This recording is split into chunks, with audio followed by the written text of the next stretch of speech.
ক্ষমা আমি জানো সঁচাকৈয়ে অন্তৰৰ পৰা মানি ল'ব পাৰিছোঁ বৰ্তমানৰ স্থিৰতা হয়তো পৰা নাই।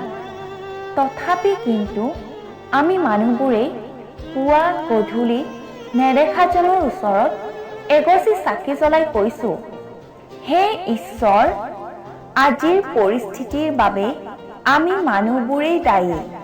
আমাক ক্ষমা কৰিবা, আমাৰ ভুলৰ শাস্তি প্ৰকৃতিক নিদিবা। আমি জানো সঁচাকৈয়ে অন্তৰৰ পৰা ক্ষমা বিচাৰিছোঁ?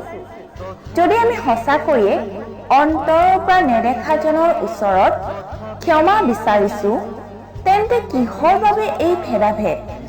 ৰোগ, প্ৰলয় বা ছুনামিয়ে জানো আহে জাতি, ধৰ্ম, উচ্চ নীচ বিচাৰ কৰি?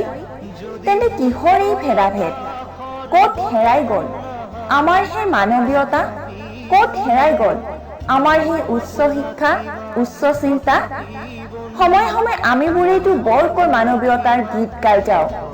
তেন্তে আজি কিয় আমিবোৰ অবুজন হৈছোঁ? আমি COVID-19ৰ কথা বুজিব বিচৰা নাই নে বুজিও অবুজন হৈ আছোঁ? যদি আমি COVID-19ৰ কথা বুজিবই বিচৰা নাই, তেন্তে কিয় বিচাৰিছোঁ নিৰ্লজ্জৰ দৰে বাৰে বাৰে মূৰ দোৱাই নেদেখাজনৰ ওচৰত ক্ষমা?